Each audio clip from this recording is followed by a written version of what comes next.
Hey! Hello, Hey, everyone. How's it going? How are you, Pavan? You good? I'm really good, Russell. How are you? I'm so excited to do this. My first This one. is great. This is well exciting. So, everyone, hi. Just a quick introduction. So, my name is Russell. I am from this awesome organization called Incredible Oceans.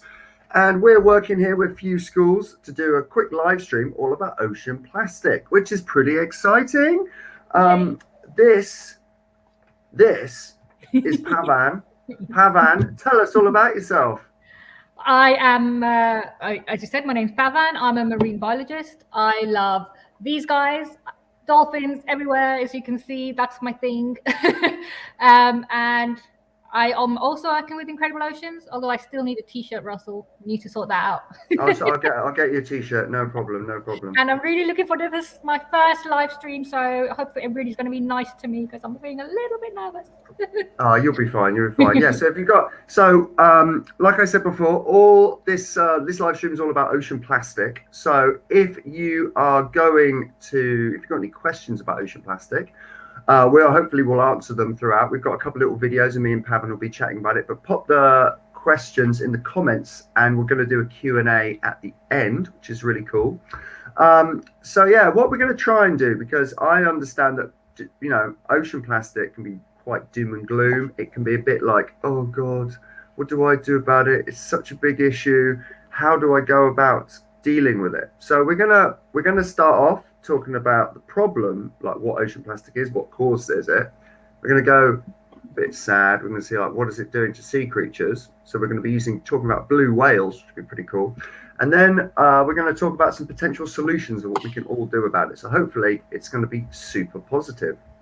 Okay, so what I will say is this is going out on the Incredible Oceans YouTube channel and the FuseSchool YouTube channel. So definitely subscribe to both of those channels, whichever one you're watching it through. Make sure you go to the other one and subscribe, because there's loads of awesome content on both channels. And so what I think we'll do is we'll kick off then with our first video all about ocean plastics and what it is. So if we could cue that up, that'd be great. Hi, my name's Russell Arnott. I'm a marine biologist at Bath University, and I'm here today to tell you a little bit about plastic. Plastic is an amazing substance. It can be used to make clothing, food packaging, car parts, and even houses. It's super cheap to make, and it's virtually indestructible. But this is also the problem with plastic, or rather, how we as humans are choosing to use plastic. Plastics can take a long time to break down naturally, or biodegrade. That plastic bottle you just used will be around for at least another 400 years.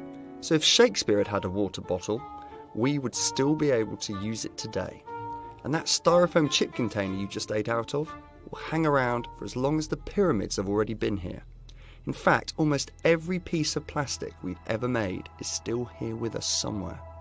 Unfortunately, a good chunk of the plastic we make ends up in our oceans. And because plastic takes so long to break down, it's just building up and up and up. Scientists have calculated that around 12 million tonnes of plastic is added to our ocean every year. So each year, another 12 million tonnes of plastic is added. Circular ocean currents, called gyres, collect up this plastic and bring it together in giant floating islands or garbage patches, some of which are as big as the United States of America. These pieces of floating plastic get eaten by turtles, whales, dolphins, seals, seabirds and other marine animals, where they block up their stomachs. Sunlight and waves cause the big chunks of plastic to get broken down into smaller pieces called microplastics. These microplastics are then eaten by tiny plankton and work their way up the food chain into bigger and bigger animals. And now humans have started eating pieces of plastic inside the fish that we catch. So what can you do to reduce your plastic footprint? Just think about the 3 R's: reduce, reuse, and recycle. Firstly, is it possible to reduce the amount of plastic that you use from day to day? The easiest way to do this is to shop at your local greengrocer and take your own bags with you, which you can reuse again and again. Secondly, if you have to use plastic, think about whether you can reuse it. For example, if you buy a bottle of water, you can take that plastic bottle of water and refill it again and again and again. Finally, if you are going to use plastic, think about whether you can recycle it. Some plastics aren't recyclable, but loads of them are. But remember, this isn't going to be a solution forever because there's a limit to how many times we can recycle different types of plastics. But I've got to say, one of my favourite ways to reduce ocean plastic is to do a 2-minute beach clean. As the name suggests, this involves going down to the beach, timing yourself and spending 2 minutes picking up any litter that you can find. How much litter can you prevent getting into our oceans? There we go. So yeah, plastics is an issue. So I don't know what, how are you feeling about ocean plastic, Pavan? I think I fluctuate, and I think sometimes it can be really doom and gloom, especially like, you know, as an individual, sometimes you think, well, what difference is it going to make, this one bottle or one plastic bag? And it can feel like an uphill struggle. But the more I can understand from individuals' points of view, maybe who don't have necessarily that much understanding of the subject. But then researching it as much as I have done in the past for other things, I know that, you know, there are positive steps being made. All is not lost. And all the little steps that everybody takes do actually make a difference. So I think I can see it from both sides, really.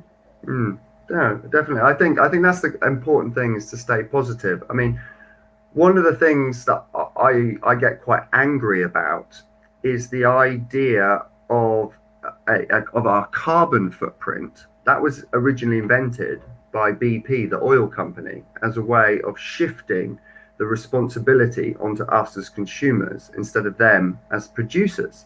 And you see the same thing happening now with the plastic footprint.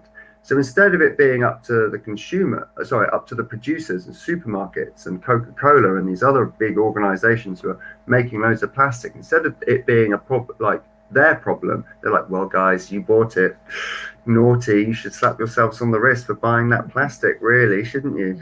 Yeah. So I think that's the important thing. So I don't know what I've been doing, and I really enjoy doing this, is when I go to the supermarket, because I take my reusable bag with me, but any plastic that's non-recyclable, I put it back in my bag. But when I go to the supermarket, and I give it back to the supermarket, and I'm like, well, you made it, and you gave it to me, and no one can deal with it. So, but if you imagine if every single person gave all their unrecyclable plastic back to the supermarket, then the supermarkets would have to spend loads of money to get that disposed of, and they'd be like, yeah, maybe we should do something about this. Yeah, so, I think that's a really good idea. I might try that next time, actually. yeah. So yeah, and they just so imagine they're like, where's all this plastic coming from? Why is everyone bringing all their rubbish back to us? Once it starts hitting them in the pocket when they have to recycle it, they'll soon find a way to do things differently. Definitely. There we go. So I'm just just really quickly. So we're getting a couple of comments in just really quickly now, which I'll say. Some people are saying hello. Some people are like, yeah. So everyone say, I'm just trying to find who said hello here. I'm trying to figure out where the right camera angle is. Amit says hi, and Hello. Abby says hi, and Bing says hi, and I can't say. This is Yigitkan. I think loads of people. Whee! Hello from Thailand. And we've actually got quite an interesting question, just really quickly here. Is Pavan Indian? Oh yes. Well, I don't like this question. I mean, I never know how to answer it. Indian heritage, yes. I consider myself Indian. I've never lived in India. I was born in Kenya. I grew up in Kenya. I studied in Kenya. Now I live in the UK. So I'm a global citizen, maybe you want to call it that. But yeah, for all intents and purposes, Indian, yes. Amazing. Right. So your area of speciality, you specialize in dolphins and cetaceans and things. So we've got a video coming up about the blue whale, but just really quickly, like, what's the issue? What's so bad about ocean plastics, and what do these do to kind of marine mammals? Oh, well, where do I start? So I was going to say the obvious thing, but it might not be so obvious. So sometimes there's just confusion. The animals might, by mistake, ingest a plastic bag. For if you take like the big whales, the baleen whales, who just literally gulp a big chunk of water and then sieve out the water, and they only want the krill from there to eat. But then obviously when you take if they can't sift out if there's plastic bottle tops in there, or I've even heard of buckets being, swallowed by mistake. So that obviously, I mean, if you think of it yourself, if you put something in your body that you shouldn't, makes you ill. So straight away there's that. That's sort of like a direct impact. And then there's all the microplastics that I'm sure we're going to cover in a minute. So the food that the cetaceans want to eat, so whether that's other turtles or fish or krill or plankton, all of that's got tiny, tiny amounts of microplastic in it. And depending on how big the animal is, there's more microplastic in its body. So the bigger animals, so the bottlenose dolphins or the sperm whales, they're ingesting food which is polluted with microplastics. And then obviously that will accumulate in their bodies and eventually will make them sick and cause them to die, unfortunately. Well, yes, there we go. So it's... Sorry, that wasn't a very fun thing to say, was it? No. Well, so it is interesting, this idea about ingesting plastic, because they reckon now, because all of our food comes in plastic and it's just all fibers kind of come off on our food and things. And so over a whole week, they now reckon that we're eating the equivalent of a credit card every week in our diet. And obviously this is having health impacts on us as well, in terms of our our immune system, in terms of our reproductive systems and things like that. So yeah, it is a thing to worth consider, definitely. But we'll talk about that a little bit more in a sec. But right now we're going to have a quick look at a video about blue whales. And this is a video that we did again with FuseSchool with an amazing science teacher called Caroline Riggs, who is a teacher in a town called Worthing on the south coast of the UK. So she helped us write this one, and here we go. Right, let's cue up the blue schools, the blue whale video.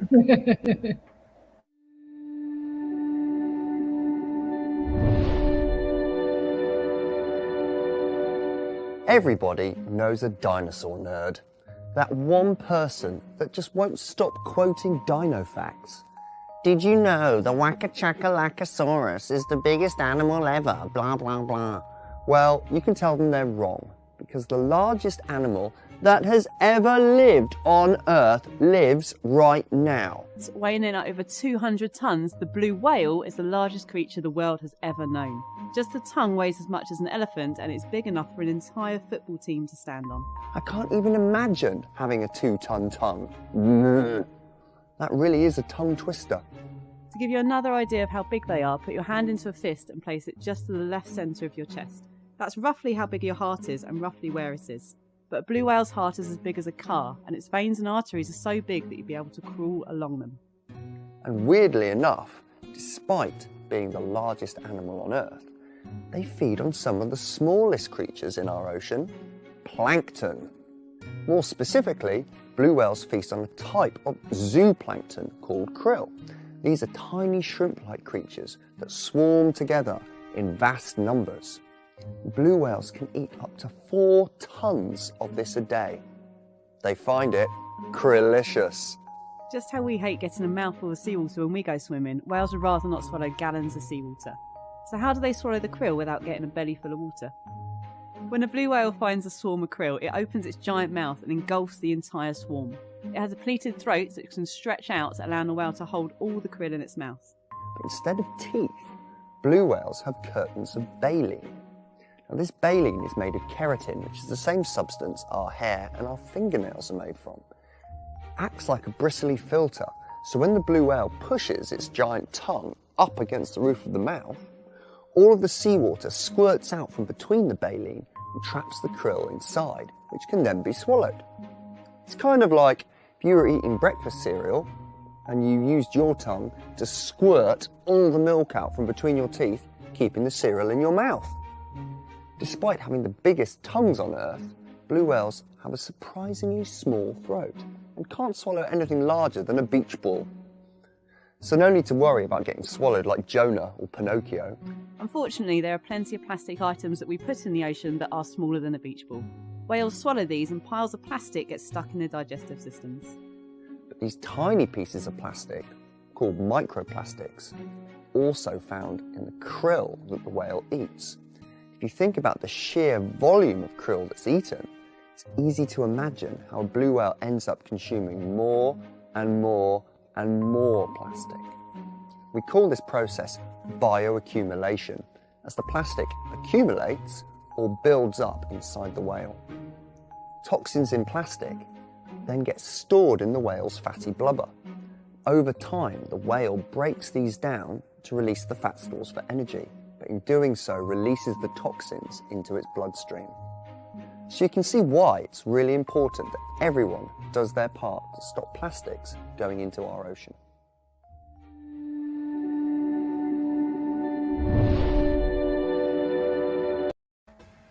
There we go. Blue whales. I love blue whales. There's so many cool facts. They are So- awesome. They are awesome, absolutely awesome. And yeah, so it's really weird that, I mean, I quite like that contradiction of, you know, the largest animal that the world has ever seen eats just something that's so tiny. Yeah. It's like, it's pretty cool. But yeah, this problem with microplastics and like them building up inside larger creatures is a big issue. Yeah. So, like you were saying before, I guess, so one of the things which I find quite interesting, you know, in the UK next month, we've got the COP26 meeting where all leaders of the world are going to come together and discuss climate change.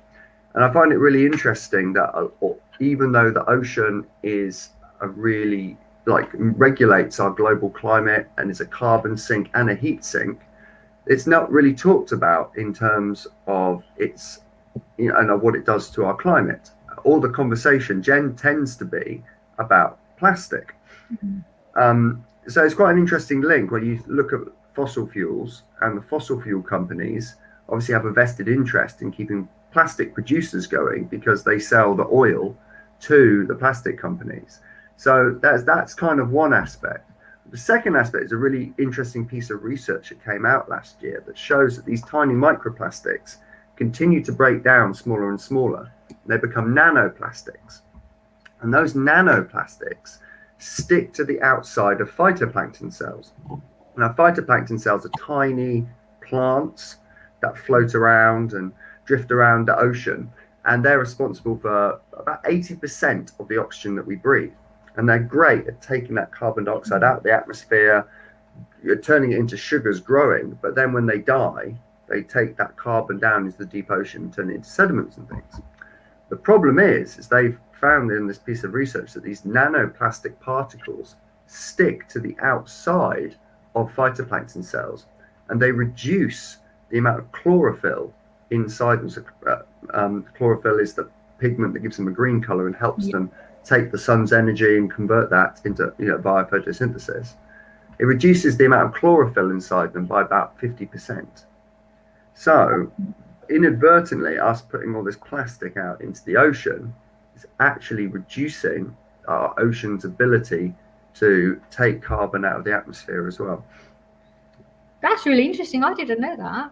Yeah. It's a really, really new area of research that people have started looking into. So I should probably say, so my background is I am a phytoplankton biologist. So I'm like, you know, even though we're talking about whales and cool animals, I'm like, I want to get my plankton in there. Yeah, but they're cool too. Phytoplankton's cool too. It's just I don't get on very well with microscopes, so I couldn't do them. That's not for me.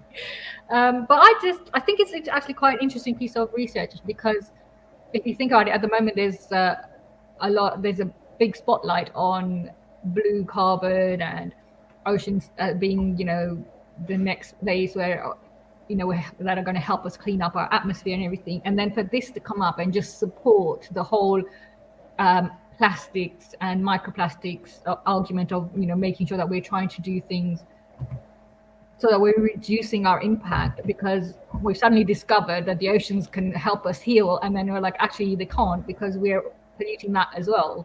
So I think I'm going to have to look that one up later. Well, the big thing at the moment is seagrasses, of course, isn't it? Yeah. And like we didn't realize how awesome seagrass meadows were. So for if you have a square meter of seagrass versus a square meter of rainforest, the seagrass is 4 times better at taking carbon out of the atmosphere than the Amazon rainforest is. So you've got to be like, quick, let's plant all this seagrass everywhere. And so I live on the south coast of Wales in Cardiff, and Cardiff University and Swansea University have got this seagrass project that they're working on, where they're actually putting seagrass seeds out into the ocean and trying to re-establish these beds, because it's such a quick and easy way, not only improving biodiversity, but also taking that stuff out. There we go. Cool. So now that we're on a bit more into solutions focused about what we can do about it, I came up with quite a fun little experiment. So every year I've been at the Cheltenham Science Festival, which is quite cool. And this year, because of coronavirus, the festival went online, and they asked me and this other awesome YouTuber called Marine Mumbles.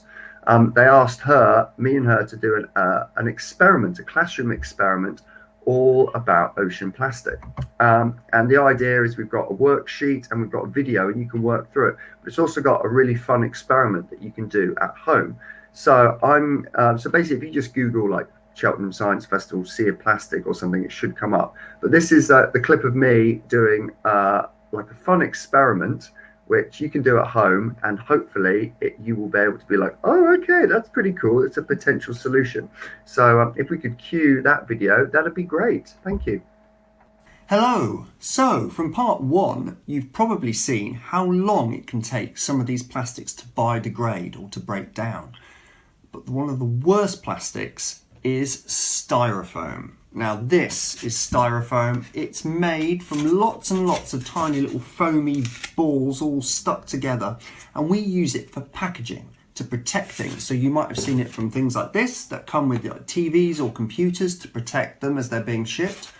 But as well as being lightweight, it's also great for keeping heat in. And so for that reason, we use it for chips. We can put our chips in here. It keeps our chips nice and warm. We can eat it. We can be like, oh yeah, great, I've eaten my chips. Then we throw that away. Or we can use it for cups of tea, because it stops it from burning our hands, but also keeps our tea nice and warm. Delicious. But the problem is, we use these items, these cups, these trays for chips, for an average of about 12 minutes. And then, once we're done with it, it can't be recycled. So we just have to burn it, which gives off lots of toxic fumes into the atmosphere, or we bury it underground. And styrofoam takes 5,000 years. 5,000 years to break down, which is crazy. That's as long as the pyramids have already been around. So I'm going to show you a cool experiment that you can do that helps us recycle styrofoam. So what are you going to need for the experiment? You're going to need a bowl to put your bits in. You're going to need some acetone. Now acetone is the posh word for nail varnish remover, but you'll notice from these symbols that it's flammable, so no exposed flames, no fire or anything like that. And this little thing here, this means that it is an irritant. So we're not going to be getting it in our eyes, and more than likely your teacher is going to be handling it for you. And then obviously we're going to need some styrofoam to recycle. So step 1 is to get your styrofoam and to break it into bits and put it into the bowl. Amazing. There we go. We've got loads of bits of polystyrene in a bowl. Step 2, get your acetone and take off the lid, because that helps fluid come out, who'd have thought. And then all you're going to do is pour it on top of the styrofoam. Are you ready? 3, 2, 1. Whoa! And hopefully you'll be able to hear that fizzing. See, how styrofoam is made is they get the plastic when it's still liquid and they pump it full of air, and that makes it puff up and turns it into like a foam. As soon as I add the acetone to the styrofoam, it turns the styrofoam back into its liquid form. All of the gas fizzes out, that's what we could hear, and we end up with this weird goopy mixture. Now, if you don't have any cuts on your hands, and you don't have sensitive skin, you can touch this because it is just nail varnish remover. But I would recommend probably wearing gloves. But what you can do is remold it into different shapes because it's going to stay squishy for about a day. Now, as you're remolding it into different shapes, you might notice that your hands feel really cold, and that's because acetone is a volatile substance. This means it doesn't take much heat for it to evaporate away. So just the heat from my hands is enough to cause it to turn from a liquid into a gas. And as it changes from a liquid into a gas, because I can smell it, so clearly it's turning into a gas, it takes my heat away from me, which is why I think it's really cold. Right, what I'm going to do, I can mold it into whatever shape I like. I'm going to leave that for a day, and it's going to come back. It's going to be rock hard. What are you going to mold yours into? So luckily, scientists have come up with a slightly better way to deal with our styrofoam problem than just pouring acetone on it all. Because actually, that's quite expensive. And what do we do with all the acetone afterwards? So what they've developed is this. And you're like, well, hold on. That looks just like styrofoam, yeah? It does look like styrofoam. It's foamy and it's squishy and it's trapped full of air and it's used for a packaging material. But instead of it being a plastic that stays in the ground for 5,000 years, this is made from corn. You're like, what? Plastic that's made from corn? Exactly right. This is a bioplastic. And if you want to get rid of this, you just can put it straight in the ground and it rots away. You can put it in your compost bin and it rots away because it's corn. But if you want to do it quickly, you just get some water, pop it in the water, and that's enough to make it dissolve away into cornstarch. Ugh. Go science! We're watching you, Russell. You bring it all to life. At the end of it, because it's cornstarch, you can actually eat it as well. And I ate some, and then they were like, "You shouldn't really eat that stuff in front, for a video meant for kids." Yeah, so, probably not the best example. Yeah, you don't know where that's been, that dodgy. Yeah. But yeah, bioplastics I think are a really interesting way forward. I guess the problem is that biodegradable stuff still has an ecological impact, and it still requires Earth's resources to break it down and dispose of it. And like the styrofoam made of corn still needed a field of corn to be grown and that to be processed, and the corn all had to be watered and have pesticides and herbicides and stuff put on it. Yeah. So yeah, it's it's great, it's fine. I'm gonna have a straw because straws. I'm gonna have a paper straw because it's not a plastic straw, so it's okay. And you're like, well, actually, the paper straw has still been made from trees or something like that. So yeah, I think the key step in the thing. right direction, but there's still work to be done, I think, because Yeah, definitely. Well, so they talk about awesome things like every cloud is a silver lining, and one of the things that happened as a result of coronavirus is because no one was going to Bali on holiday before tourism hit Bali, I don't know, back in the 80s, everyone there used to do seaweed farming, and so because there was no tourism, everyone went back to seaweed farming.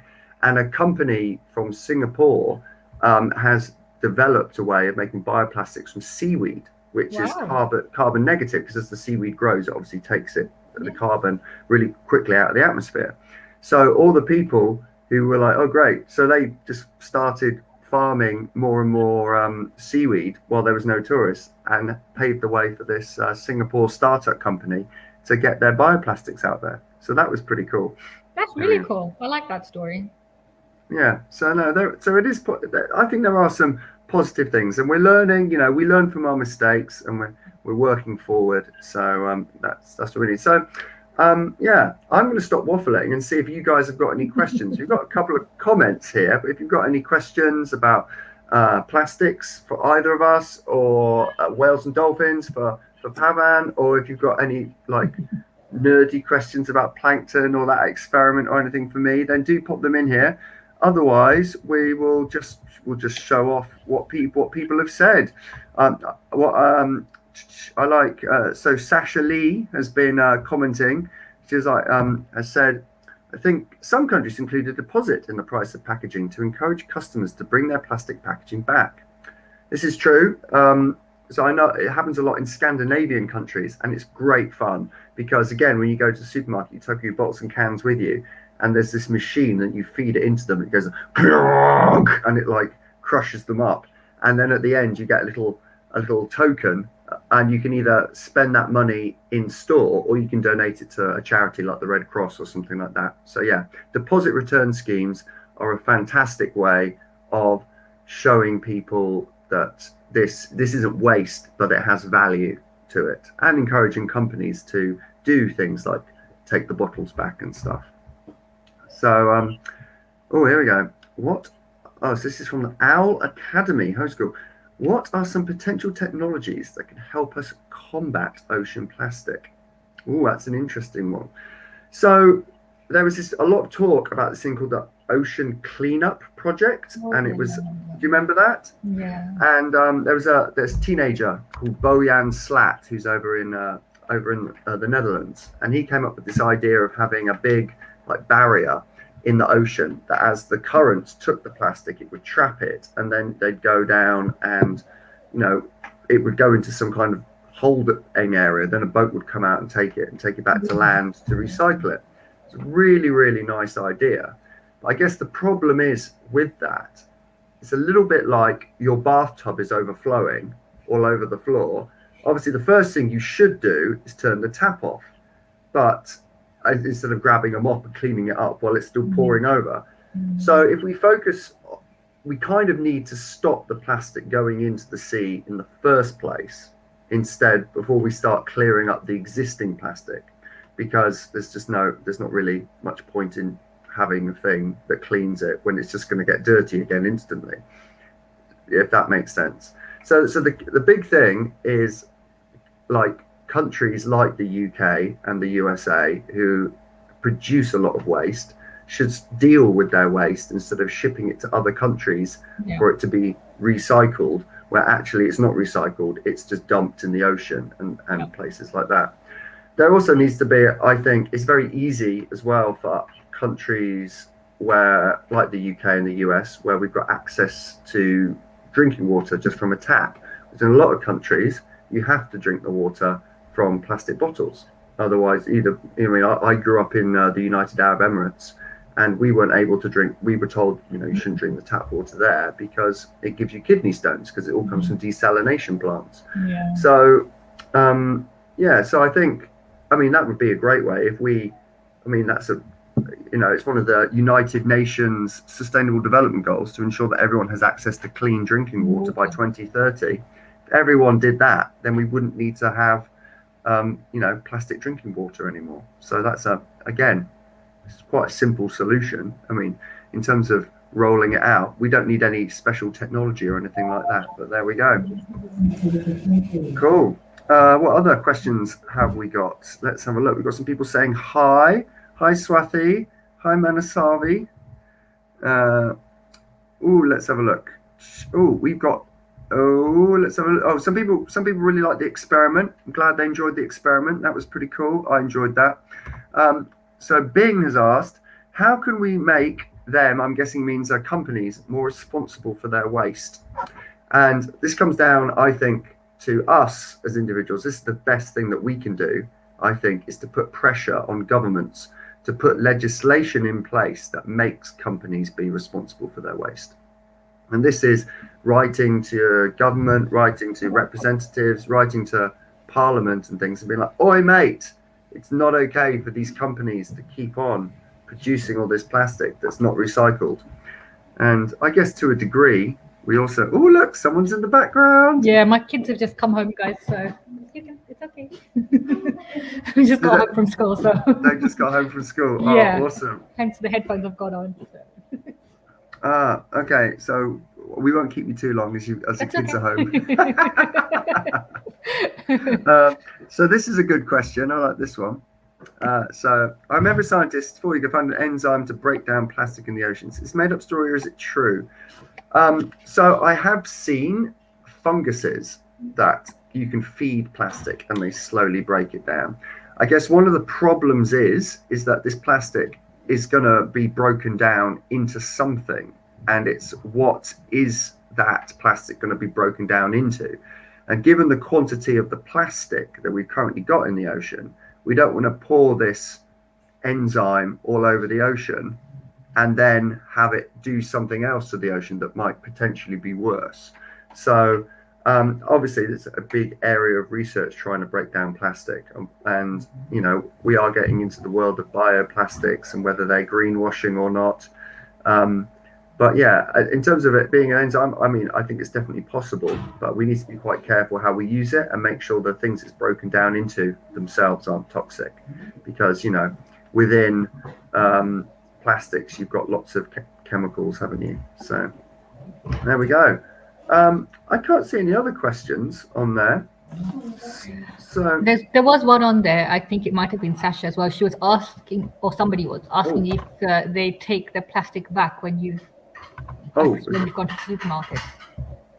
Oh, okay. This one, I think it was. Yeah. Oh, okay. No. Oh no, we talked about. No, yeah, not that talked, one. There yeah, was one. I can't see where it is now, but there was.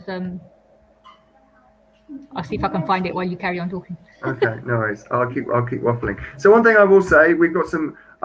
If you are watching this on the on FuseSchool channel, definitely head over to the Incredible Oceans website, YouTube channel. Check us out, like and subscribe, all that stuff, which is pretty cool. Also, if you're watching this on the Incredible Oceans channel, head over to FuseSchool, like and subscribe, all their stuff. And when we say like and subscribe, it's really important, because it's not just like an ego thing. We're not like, oh, it's so great, all these people watched us. It basically pays for us to keep making videos, to keep doing live streams, to keep doing content and things like that. So I'll say that. The second thing I'll talk about really quickly while you're trying to find that is there you go. Do they actually take? No, Saeed wants to know, do they actually take the plastic back? Yeah, they made it. You just have to be firm, I guess, Russell, right? Yeah, I'm just like, hi guys, here's all the plastic, and quite often they're like, huh, what? Or yeah, I just leave it. One of the other annoying things that I quite enjoy doing is when I'm at the supermarket checkout, I take my time and I take things out and I give them back all that non-recyclable plastic. But then you get the big queue of people like going, you know, and tutting in the queue. So that's yeah, there we go. So, but yeah, I've never had it refused. And if they did refuse it, I would just leave it in there because it is theirs and it's got their name on it. So there we go. So one thing I will say is we are running another live stream on Saturday. We're running 3 live streams on Saturday. We've got one all about, so we run this organization called Siren Calling, which is pretty cool, which basically, there we go, Siren Calling. Siren Calling is all about making, I'll just put my eyes up here. Siren Calling is young people who are making content about the environment. So check it out. We've got one about underwater. We've got one about stuff on land. We've got one about stuff in the air. Head over to that website, Siren Calling. Sign up to our live streams. They're all free and they're all going out on Saturday. So check that out. But I think we're about done. I can't see any more questions. There's a couple of questions there, Russell. Let's see. I think we kind of probably covered this one already. I think this last bit, hi Kashita, sorry if I don't pronounce that right. Even if they're separate bins, people are really not responsible. Yes, this is my personal, I hate this one, but don't be afraid to tell people to pick up their rubbish. I do it all the time. In fact, I come home with my own rubbish if I can't find a bin. You know, and my kids know not to put their rubbish unless unless it's somewhere in a bin or whatever, and to check which bin it goes into.